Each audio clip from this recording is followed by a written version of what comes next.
नावाच्या सांस्कृतिक पर्वास नव्यानेच प्रारंभ झाला। या महोत्सवात प्राचार्य शिवाजीराव भोसले यांची 20 व्याख्यानं झाली। प्रत्येक व्याख्यानाला सुमारे 20-25 हजार श्रोते जमत।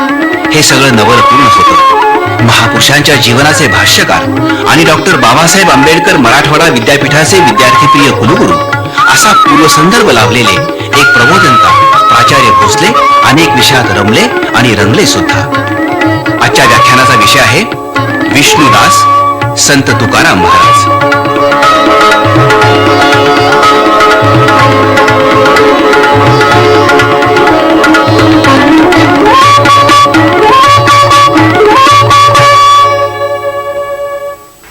बंधू भगिनींनो, तुमची उपस्थिती आणि भक्तिभाव पाहिल्यानंतर मनामध्ये सहज असा विचार येऊन जातो की ज्या थोर पुरुषांविषयी मी बोलतो आहे त्यांच्यापैकीच आज कोणीतरी प्रत्यक्ष उपस्थित असता तर तुम्हाला न्याय मिळाला असता। पण मोठी माणसं दिसेनाशी झाली आणि सुमार माणसं बोलू लागली। अशी परिस्थिती काळानं निर्माण केली की त्यात आपलाही सहभाग आहे हे मला कळत नाही। पण माझी स्वतःची एक खंत अशी आहे की गावं मोठी होत चालली आहेत, पण माणसं मात्र त्या प्रमाणात मोठी होत नाहीत।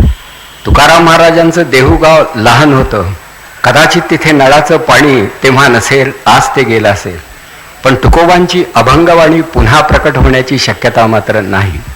आळंदीलाही ज्ञानदेवांच्या समाधीवरती हा नव्या विजेचा प्रकाश पडतो आहे, पण ज्ञानेश्वरांच्या प्रतिभेचा प्रकाश पुन्हा महाराष्ट्राच्या वाट्याला येणार नाही ही गोष्ट निर्विवाद आहे।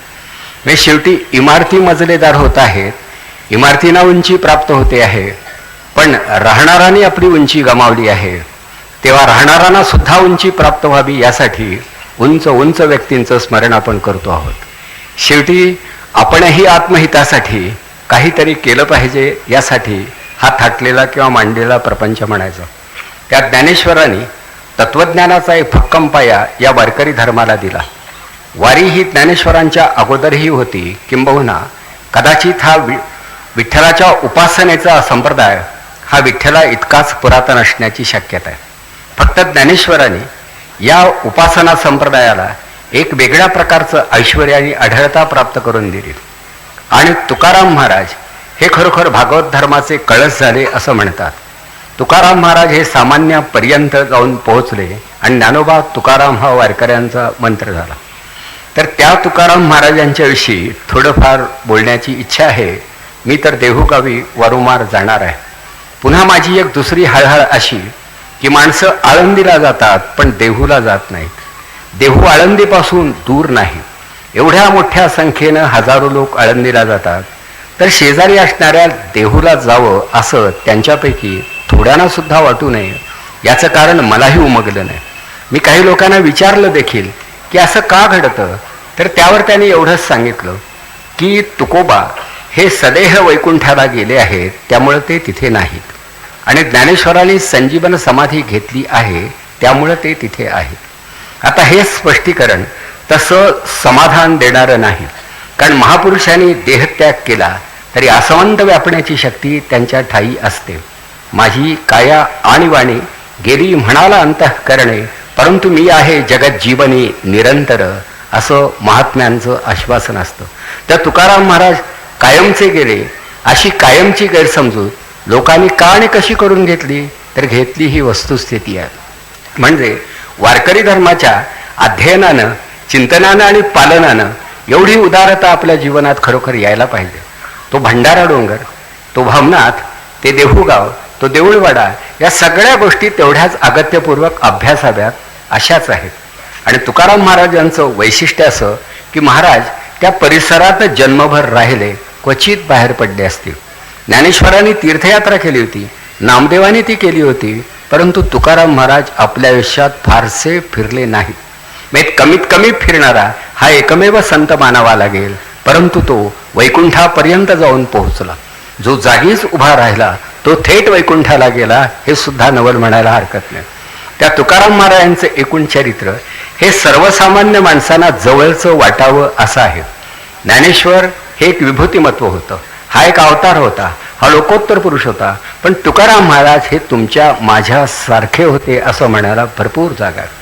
त्यांच्या घरी महाजनकीचं वतन होतं आडनाव मोरे असं सांगितलं जातं आणि आजही त्यांचे जे कोणी वंशज आहेत ते सगळे मोरे म्हणून ओळखले जातात. खासदार रामकृष्ण मोरे आणि प्राध्यापक डॉक्टर सदानंद मोरे हे त्यांच्या वंशावळीमधलेच आहेत. हे सगळे मोरेच आहेत आणि तुकाराम महाराज हे मोऱ्यांपैकी होते. आंबिले हेही नाव अधूनमधून लावलं जातं, परंतु तुकोबांचा एखादा अभंग घेऊन तुकोबांची नेमकी कुळी कोणती याचंही संशोधन करण्याचा प्रयत्न काही मंडळींनी केला आहे.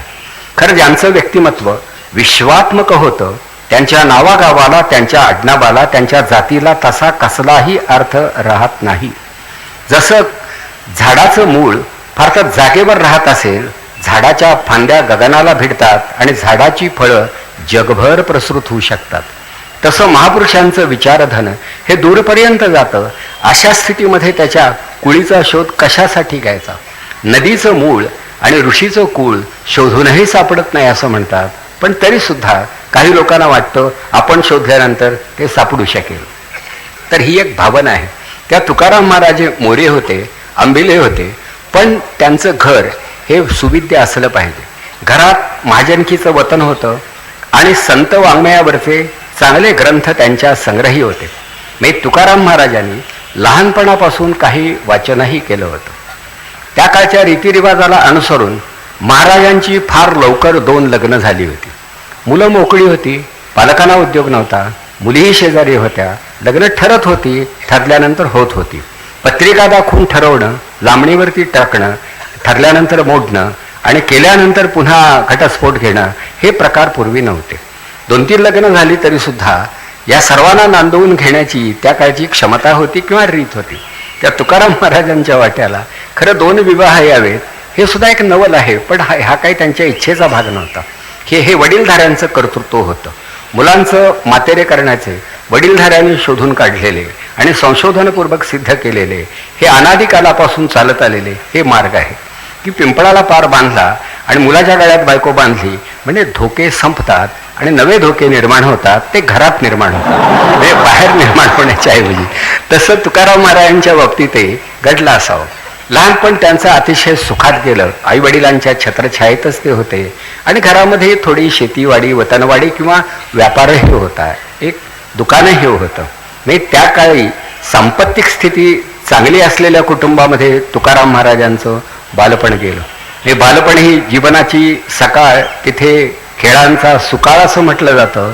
तो सुकाळ हा तुकाराम महाराजांनी अनुभवला होता.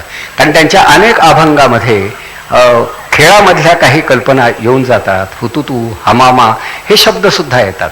यावरून असं वाटतं की महाराज हे चांगले खेळाडू असले पाहिजेत आणि तसे प्रकृतीनं सुद्धा सुदृढ असले पाहिजेत. तेव्हा निकोप प्रकृतीचे तुकाराम महाराज महाजनकीचं वतन, घरची वतनवाडी, आणखी दुकान या सर्व गोष्टींचा सांभाळ करण्या इतपत सुजाण होते. आता पुढे असं झालं म्हणतात की त्यांचे वडील आणि आई दोघेही निवर्तल्यानंतर कुटुंबाचा सगळा भार हा त्यांना काही काळ व्हावा लागला. सावजी या नावाचा एक मोठा भाऊ होता, पण तो एकदम विरक्त झाला आणि यात्रेला निघून गेला. कान्होबा नावाचा एक धाकटा भाऊ होता, तो लहानच असल्यामुळं त्याच्यावर ती जबाबदारी सोपवता आली नाही. त्यामुळं अवघ्या कुटुंबाच्या संसाराचा भार हा तुकोबांना काही काळ व्हावा लागला आणि तो काळ मात्र पुढे पुढे अतिशय बिकट होत गेला. देशात वारंवार दुष्काळ पडू लागले. धनधान्याचा कण सुद्धा नजरेला पडेनासा झाला. जनावरांचा चारा तुटला आणि जनावरं डोळ्या देखत मरू लागली, माणसं तडफडू लागली आणि या देशाला कोणी वाली आहे किंवा नाही असा संभ्रम पडू लागला. नेमकी सत्ता कोणाची आणि आपणाला वाचवणारं कोणी आहे का? आजची परिस्थिती तुलनेनं खूप चांगली आहे.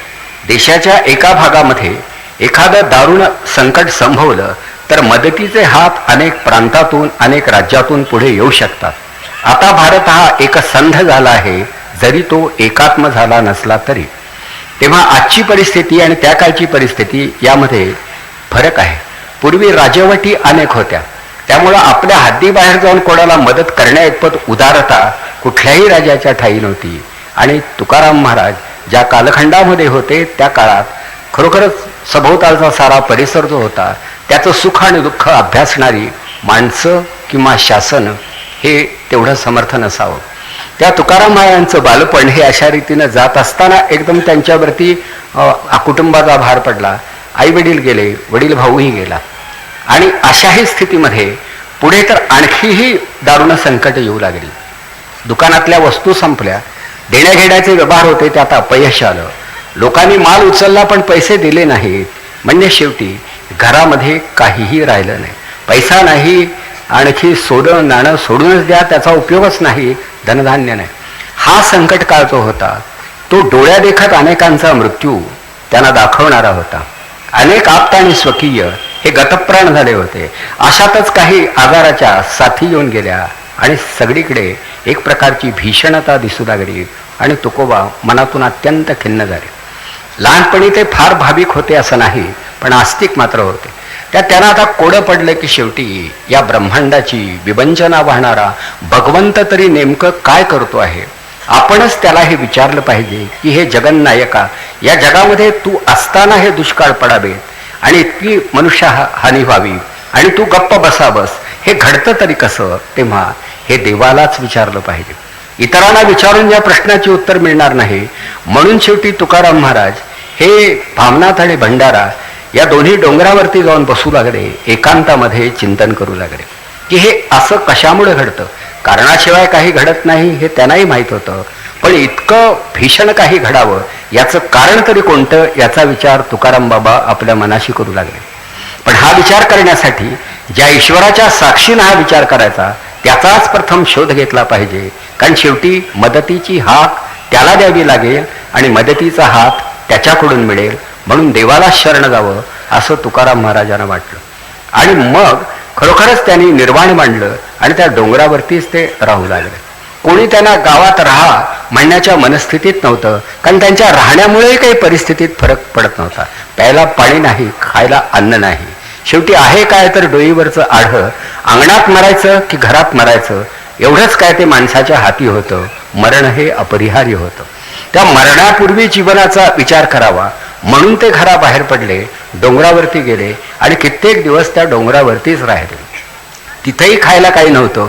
कुठेतरी डोंगर कपारीत एखादा लहानसा ओहळ असेल किंवा ओंजळभर पाणी एखाद्या झऱ्यात मिळालं असेल, तेवढं पाणी ते पित होते. आणि एखाद्या झाडाला जर काही हिरवी पानच असली तर ओरबाडून ती पानं ते खात होते.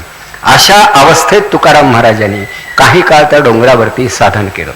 हे साधन करीत असताना शेवटी आपल्या शरीराला मागे टाकणारं आपलं मन कधी कधी शरीरात असूनही मुक्त होतं. तो अनुभव त्याने घेतला आणि या अनुभवाच्या आधारानं ते आणखी थोडे पुढे जाऊ लागले. तेव्हा तुकोबांना आलेला त्यांच्या आयुष्यामधला पहिला पारमार्थिक अनुभव त्यांच्या शब्दामध्ये त्यांनी जो व्यक्त केला आहे तो असा: 15 दिवसा माझी झाला साक्षात्कार, देखला विठोबा निराकार. म्हणजे निराकार विठ्ठलाचं दर्शन हे तुकाराम महाराजांना प्रथम झालं आहे. पंढरीचा विटेवरचा विठ्ठल हा नंतरचा आहे. तुकोबांना दिसणारा विठ्ठल हा निराकार विठ्ठल होता आणि या निराकार ब्रह्माचं दर्शन तुकाराम महाराजांना झालं. आता हे दर्शन झाल्यानंतर तुकाराम महाराज आणखी विचार करू लागले की ठीक आहे, या ब्रह्माची विविध रूपं ही आपणाला कळली पाहिजेत. आणि म्हणून ब्रह्मचिंतन, ब्रह्माचं ध्यान आणि त्याचा निधिध्यास हाच त्यांचा नित्याचा कार्यक्रम झाला. असे काही महिने सुद्धा गेले असावेत, कारण गावात जाण्याची तशी सोयच नव्हती. पुढे पाऊस काळ आला, ढग गोळा झाले. पाऊस पडल्यानंतर पाणी सर्वत्र झालं. जमिनीला कोंब फुटले. जनावरांना, जिवंत असणाऱ्या जनावरांना निदान घासभर चारा तरी मिळेल इतपत परिस्थितीत अनुकूलता आली.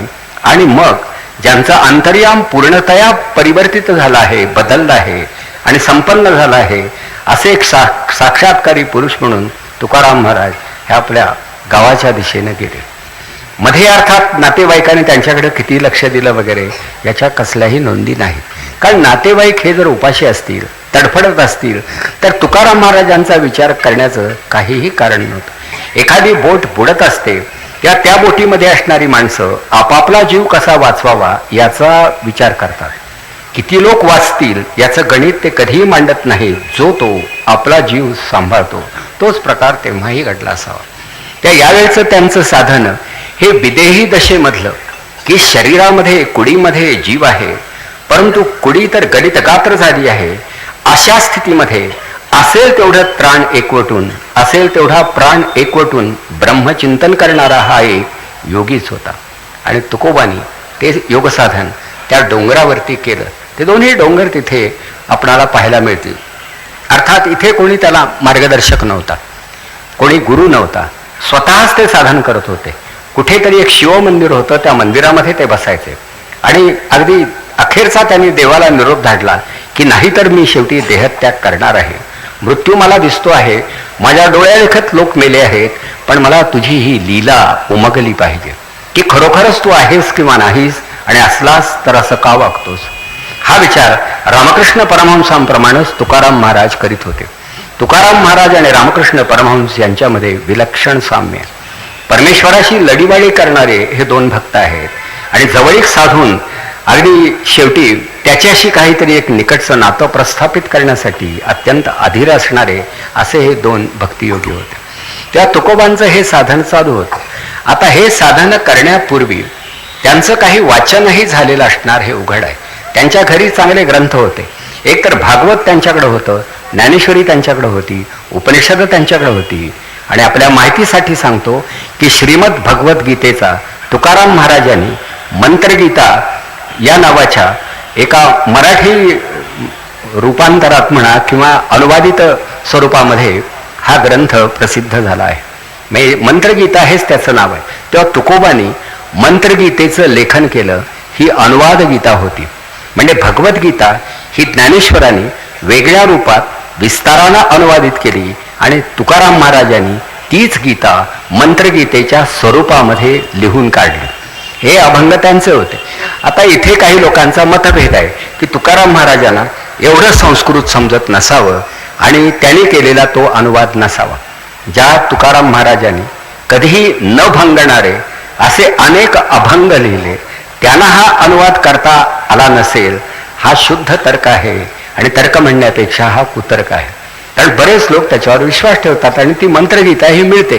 मी काही ज्ञानेश्वरींच्या आवृत्तीमध्ये ही मंत्रगीता सुद्धा छापलेली आहे की मूळचा गीतेमधला श्लोक, त्यानंतर ज्ञानदेवांच्या उभ्या आणि त्यानंतर तुकोबांची मंत्रगीता किंवा त्यातले श्लोक हे आलेले आहेत. त्या मंत्रगीता ही वस्तुस्थिती आहे. तेव्हा साक्षात भगवंतांची खरोखर नातं जोडणारा आणि त्यांची गीता आपल्या पद्धतीनं अनुवादित करणारा तो सुद्धा एक जाणता पुरुष होता, श्रेष्ठ अभ्यासक होता. मी अभ्यास असल्याशिवाय असा अनुवाद करण्याची बुद्धी कशी होईल. ज्ञानेश्वरांचे वडील दार्शनिक होते, पैठणला 12 वर्षे शिकले होते. त्यांनी आपल्या मुलांना शिकवलं होतं, त्यामुळे ती विद्या ज्ञानदेवांपर्यंत संक्रमित झाली होती. हे स्वाभाविक होतं. पण तुकोबांनी जे ज्ञान मिळवलं ते ग्रंथांच्या साह्यानं आणि स्वतःच्या प्रयत्नांनी मिळवलं. त्यांना कोणीही मार्गदर्शक त्यांच्या घरामध्ये तरी भेटला नाही. म्हणजे हा थोर वाचक आणि अभ्यासक स्वतःच अभ्यास करत होता. मग हे सगळे ग्रंथ वाचल्यामुळं त्यांच्या मनामध्ये हा विचार येत होता की विश्वी विश्वंभर असं म्हणतात आणि मीही म्हणतो. मग हा विश्वंभर विश्वामध्ये असताना विश्व एवढं दोलायमान होतच कसं, म्हणून मला या विश्वंभराशी संवाद साधायचा आहे. आणि तो त्यांचा प्रयत्न होता आणि तो सफल झाल्यानंतर मग शेवटी समाजामध्ये तुकाराम महाराज हे आलेले. समाजामध्ये आल्यानंतर अर्थात काही लोकांना नवल वाटलं. बरीचशी माणसं मृत्युमुखी पडली होती. जी जगली वाचली होती त्यांना तुकोबा दिसले. मग ते त्यांना भेटून विचारू लागले, बाबा तुम्ही कुठे होता? नजरेआड झाला होता, आम्हाला वाटलं तुम्ही सुद्धा देवाघरी गेला. हा गेला तो मेला, बाबा तुम्ही मागे आला, नवल आहे, तुम्ही काय करीत होता? तेव्हा बाबांनीही त्यांना सांगितलं, मी जे करीत होतो तेच इथेही करीत राहणार आहे. काही दिवस तुम्ही माझ्या संगतीत राहिलात तर मी काय करीत होतो हे तुम्हाला कळेल. बाबांचा देऊळवाडा जो आहे, तुकाराम महाराजांचं राहतं घर, तिथेच विठ्ठल रुक्मिणीचं एक लहानसं मंदिर आहे. या मूर्तीची कहाणी अशी की त्यांचे 8वे पूर्वज विश्वंभर बाबा हे विठ्ठल भक्त होते, पंढरीचे वारकरी होते. पुढे तर वयानं वृद्ध झाले आणि त्यांना चालता येईन असं झालं. अशा वेळी पांडुरंगानं त्यांना स्वप्न दृष्टांत दिला आणि सांगितलं की गावाच्या बाहेर असणाऱ्या आमराईमध्ये अमुक एका वृक्षाच्या बुंध्याशी मी तुझी प्रतीक्षा करतो आहे, तू ये, मला घेऊन जा आणि तुझ्या घराशेजारी माझी पूजा बांध, कुठल्याही लहानच्या झोपडीत राहायला मी तयार आहे. हा प्रकार स्वप्नात घडला. जसं राणी रासमणीच्या बाबतीत घडलं की काली स्वप्नात आली आणि मंदिर बांध असं म्हणाली, तोच प्रकार विश्वंभर बाबांच्या बाबतीत घडला आणि पांडुरंगानं त्यांना आज्ञा केली की तू आता पंढरपूरला येण्याचं कारण नाही, माझं मंदिर तू तिथेच बांध. त्याप्रमाणे ते मंदिर बांधलं गेलं. त्या शेवटी हे वडिलार्जित विठ्ठल मंदिर हीच खरं तुकाराम महाराजांची सारी धनदौलत होती. त्या मंदिरामध्ये मग ते जाऊन थांबू लागले आणि तिथे त्यांची कीर्तनही होऊ लागली. तुकोबांची कीर्तनं अतिशय रंगत असत. संध्याकाळच्या वेळी खेड्यापाड्यातली माणसं त्यांच्या दिशेनं जात आणि काही प्रश्न विचारत. तुकाराम महाराज हे स्वतंत्र प्रज्ञेनं विचार करणारे होते, अत्यंत वस्तुनिष्ठ होते. आजच्या विज्ञान युगामध्ये सुद्धा एक अधिकारी विचारवंत म्हणून त्यांना आजही मान्यता मिळाली असती एवढा त्यांचा विचार प्रगल्भ होता. त्याचे अनेक पुरावे म्हणजे त्यांच्या जीवनामध्ये भोळेपणाचा कणही नव्हता. पण तुकाराम महाराजांचं चित्र रेखाटताना कुठल्या चित्रकाराने रेखाटलं कळायला मार्ग नाही. बाबा हे अवघडलेले आहेत, बाबा हे वाकलेले आहेत. जवळ कोणीतरी एखादे शिवाजी महाराज आलेले आहेत, शिवाजी महाराजही तिकडून वाकलेले आहेत, बाबा इकडून वाकलेले आहेत. दोघे इतके वाकलेले आहेत की दोघे मिळून पडतात की काय हे बघण्याला वाटावं. म्हणजे खरं जर म्हणाल तर या प्रकारचं चित्रण करायचं काही कारणच नव्हतं, पण केलं. आता चित्रकाराला वाटलं की त्यांच्या विनम्रतेचं दर्शन घडवण्यासाठी आपण हे असं चित्र काढावं. पण चित्र हे बरं असावं, अगदीच विचित्र नसावं. ती या प्रकारची कला अवगत असणाऱ्या माणसाने काढलं तर गोष्ट वेगळी. तर या माणसाच्या जीवनात हा जो भासवला जातो तो भोळेपणा कुठेही नव्हता.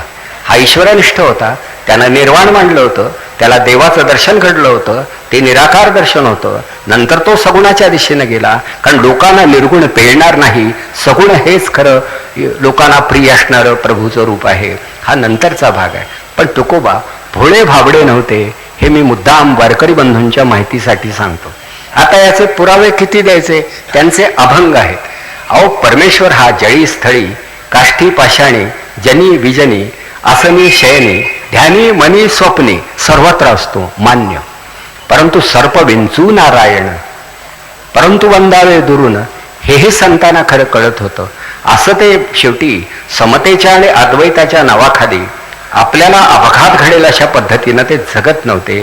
हे सुद्धा आपल्या लक्षात आलं पाहिजे. एक त्यांचा अभंग आहे की उंच वाढला एरंड तरी का होईल युक्षुदंड. एरंड कितीही उंच असला तरी उसाची बरोबरी तो करील का? नाहीतर परमेश्वर सर्वत्रच आहे, एरंडातही आहे आणि उसातही आहे. त्या कारखान्याला उसाऐवजी एरंड घालायला हरकत नाही. एरंडाचं गुऱ्हाळ चांगलं चालेल. तर असं तुकोबा कधी म्हणाले नाहीत. मग ही सावधानता नाही का? दुसऱ्या एका अभंगात ते म्हणतात, जरी गर्धब वेगी धावे तरी का अश्वमोल पावे. एखादं गाढव किती भरधाव वेगानं धावलं तरी त्याला घोडं कोणी म्हणणार आहे का? गाढव ते गाढवच. म्हणजे शेवटी गाढवाला घोडं म्हणण्याचा गाढवपणा कोणी करणार नाही. ते आता हे जो ज्या माणसाला कळत होतं तो भोळा नव्हता हे स्वच्छ लक्षात येतं.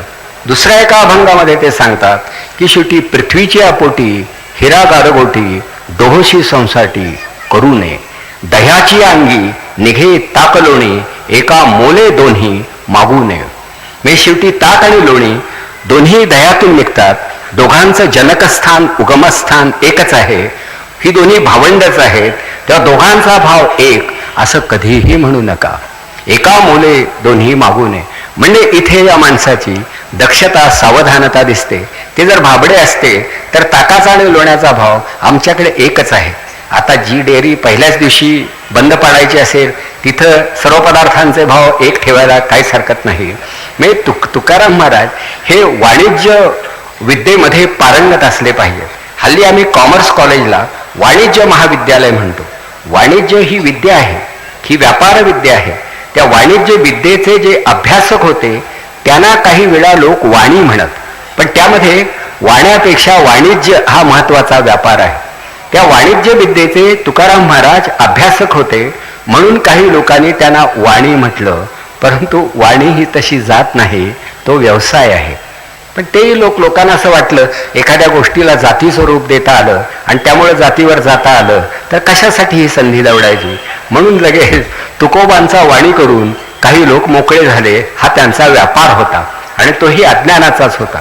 तेव्हा हे वाणिज्य ती विद्या त्यामध्ये रस घेणारे तुकाराम महाराज ताजवेतोल पद्धतीनं बोलत होते की एका मुले दोन्ही मागू नये.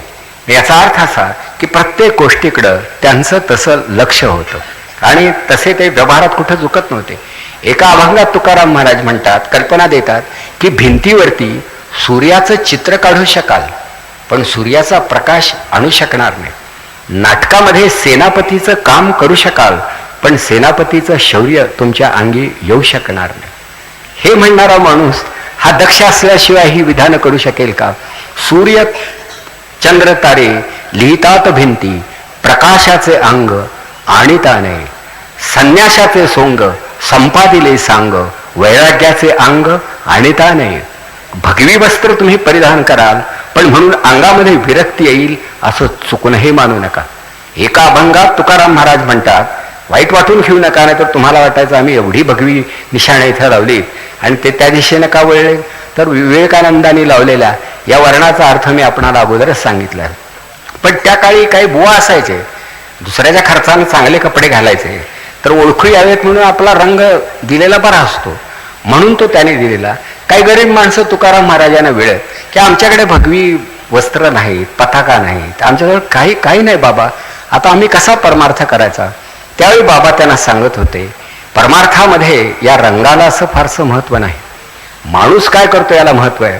पण एक अभंग इतका परखड आहे की डाव्या विचारसरणीचा एखादा माणूस सुद्धा हे साहस दाखवणार नाही, ते तुकोबाने दाखवले. तो अभंग असा, भगवे जरी श्वान सहज वेश त्याचा, तेथे अनुभवाचा काय पंथ. मग एखादं कुत्र रंगानं भगवा असेल पण म्हणून ते अनुभव संपन्न असेल असं थोडंच आहे. हा अभंग ज्या तुकारामाचा असेल तो किती परखड असेल, किती स्पष्ट असेल याची आपण कल्पना करा. अत्यंत भेदक बुद्धीचा थोर विचारवंत, ही तुकोबांची योग्यता महाराष्ट्राच्या ध्यानी कुणी आणून दिली नाही. ती जर आली तर असं कौतुक वाटायला लागतं की हा माणूस तसा स्पष्ट होता. स्वतःची किंवा जगाची फसवणूक करणं हे त्यांना कधीही आवडलं नाही. त्या दुष्काळ पडला आहे, जीव जातो आहे, वाचण्याची शक्यता नाही, मरण्यापूर्वी तरी देवाला हाक मारावी, प्रतिसाद मिळतो का ते पाहावं आणि देव आपण शोधून काढावा म्हणून त्यांनी देवाचा शोध केला. तुकोबांचं सगळं वागणं हे रोकडं होतं आणि त्यात एक प्रकारची सुस्पष्टता होती. त्यामुळं त्यांचं साधन, त्यांचं जीवन आणि त्यांचं प्रतिपादन याच्यामध्ये एक प्रकारची सुसंगती होती. तुकोबा तसे व्रतस्थ होते. प्रपंच केला, कधी यश आलं, कधी अपयश आलं, परंतु तरीसुद्धा तुकाराम महाराज हे तसे व्यवहारामध्ये जसे काटेकोर होते तसे संसारात सुद्धा होते. बायका मुलांकडे त्यांनी दुर्लक्ष केलं, पत्नीशी त्यांचं पटत नव्हतं. हे ज्यानं त्यानं आपल्या पत्नीवरून त्यांच्या पत्नीविषयी तर्क करून हवं ते वर्तमान निर्माण केलेलं आहे. खरं म्हणाल तर मुळात त्यांना बोलायला तरी वेळ किती मिळाला असेल हे सांगता येत नाही. भांडणार तर कधी, बोलण्या इतपत जवळ येतील तेव्हाच ना. तुकोबा सुद्धा डोंगर कपारीमध्ये राहणारे आणि बराच काळ आपल्या त्या देऊळवाड्यात असणारे, कधी बरं कशावरून भांडायचा हा मोठा प्रश्न आहे. भांडायला सुद्धा काहीतरी कारण लागतं. म्हणजे भांड्याला भांड भिडल्याशिवाय आवाज होत नाही असं आपण म्हणतो. निदान भांडी जवळ तरी यायला हवीत.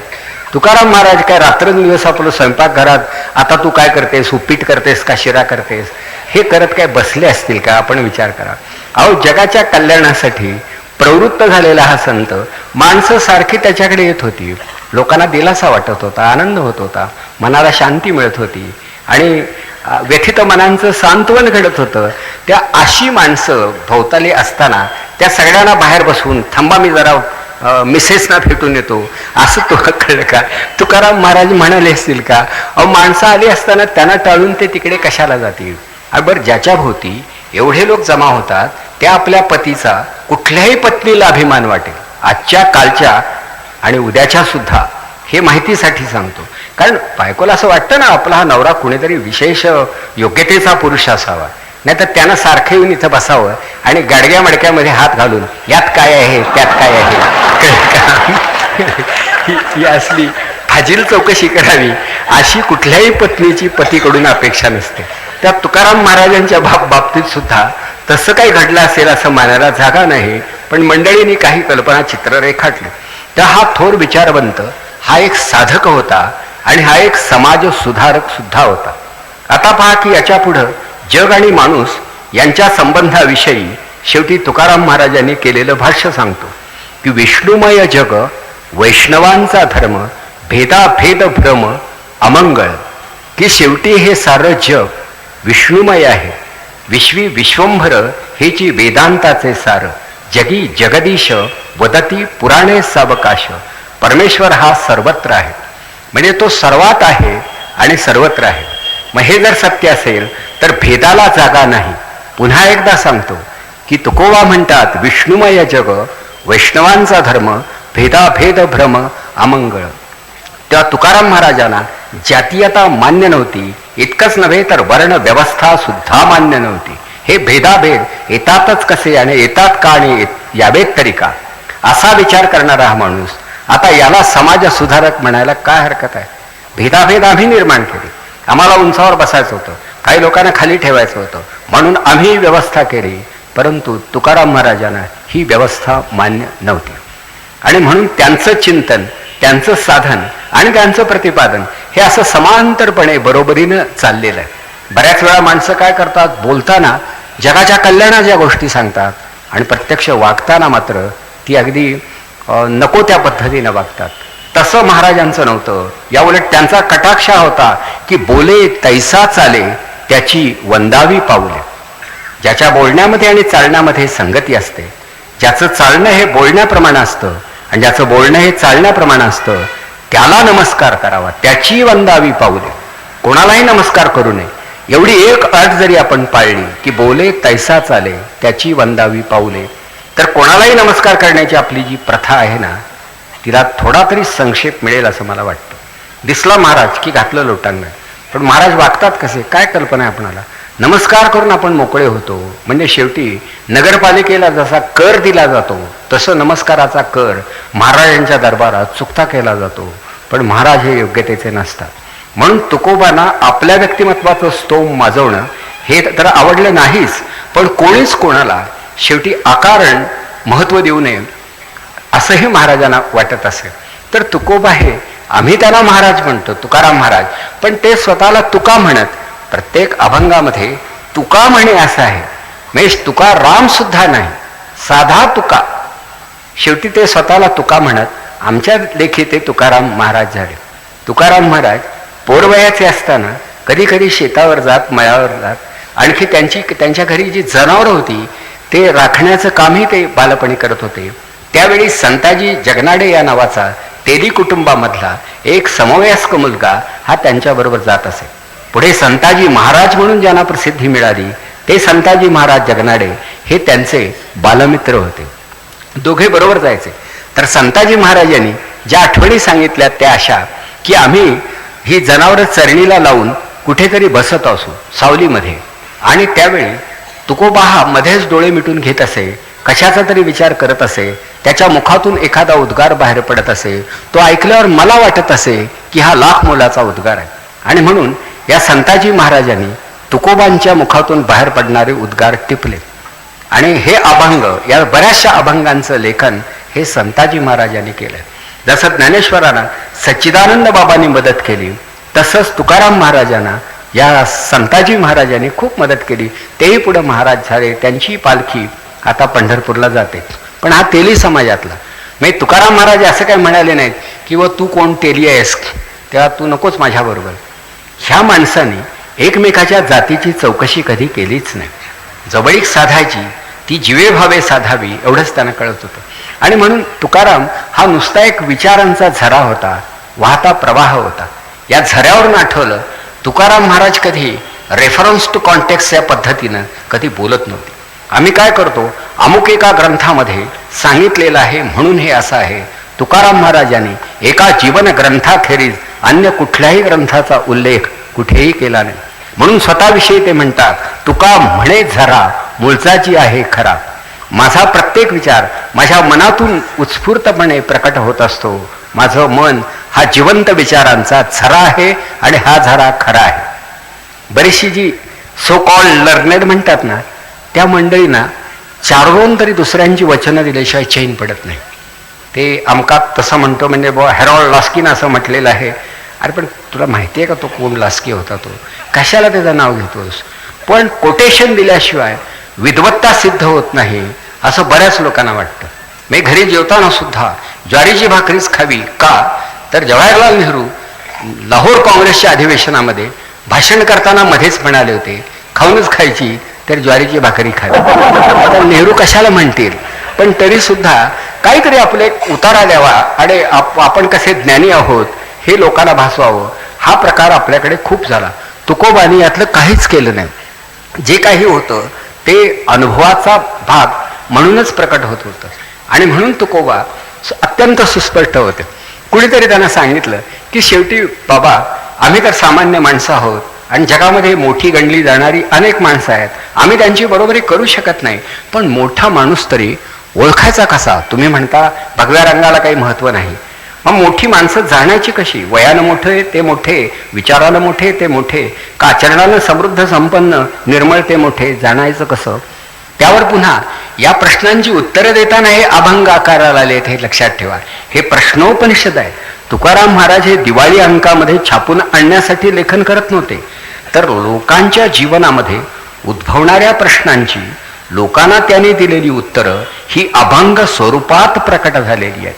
आणि म्हणून त्यातल्या एके ठिकाणी म्हणतात की ओळखायचं कसं मोठ्या माणसांना, तर तिथं ते सांगतायत, अंतरी निर्मळ वाचेचा रसाळ त्याचे गळा माळ असो नसो. आता माळेविषयीचं त्यांचं मत मी तुम्हाला सांगतो. माळ ही वारकरी धर्मामध्ये एक संकेताचा भाग म्हणून प्रत्येकाच्या गळ्यात असते आणि असावीही. पण तुकाराम महाराज म्हणतात की गळ्यात माळ असेल आणि मन निर्मळ नसेल तर माळेला काही अर्थ नाही. म्हणून अंतरी निर्मळ वाचेचा रसाळ त्याचे गळा माळ असो नसो. आत्मा अनुभवी चोखाळल्या वाटा त्याचे माथा जटा असो नसो. म्हणजे डोक्यावरती केस असलेच पाहिजे असं नाही, पण ह्या बाकीच्या अटी महत्वाच्या आहेत. आत्मा अनुभवी चोखाळल्या वाटा. त्यानंतर पुढे ते म्हणतात की परद्रव्या अंध निंदेशी जो मुका तोची संत देखा तुका म्हणे.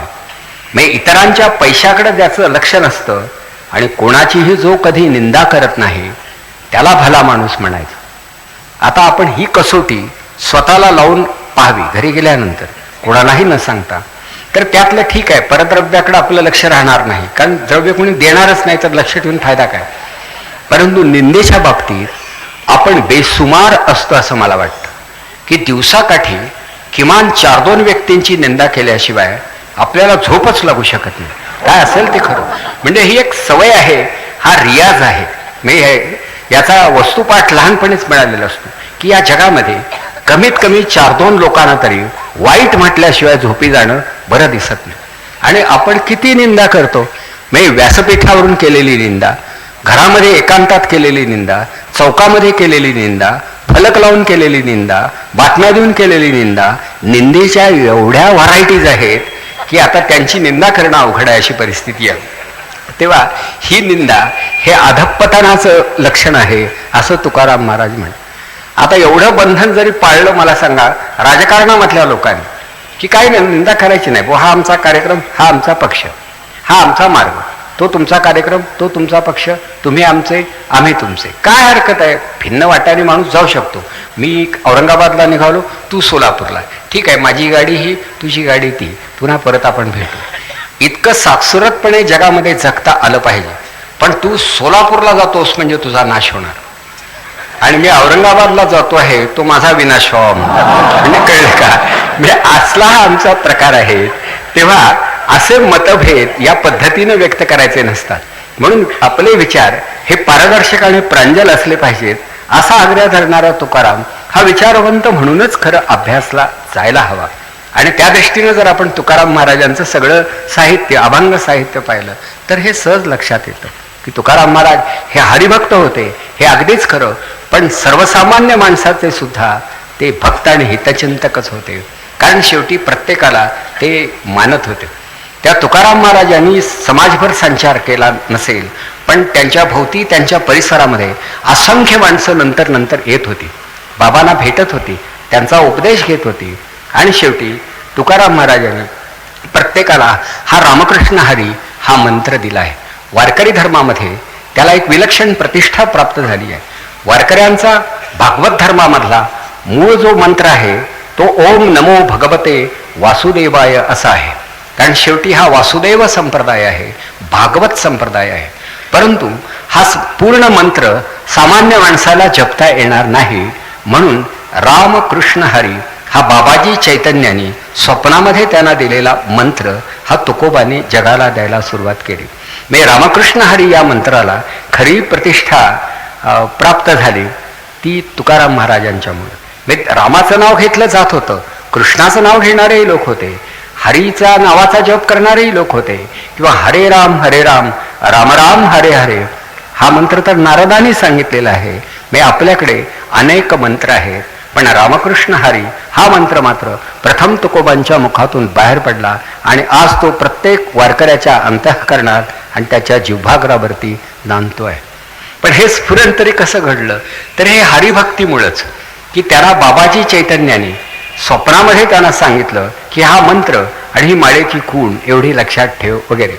आता महाराजांना कसं स्वप्न पडलं असेल, महाराज स्वप्नामध्ये स्नानाला निघाले होते, मार्गामध्ये त्यांचे ते गुरु आले, मध्येच येऊन उभे राहिले, कोण तू तुकोबा म्हणून चौकशी केली, खात्री पटली, तुझा अधिकार मी ओळखला म्हणून मी आलो आणि मी तुला हा मार्ग दाखवतो, हा मंत्र देतो, ही खूण देतो आणि आता मला तू थोडं तूप आणून दे.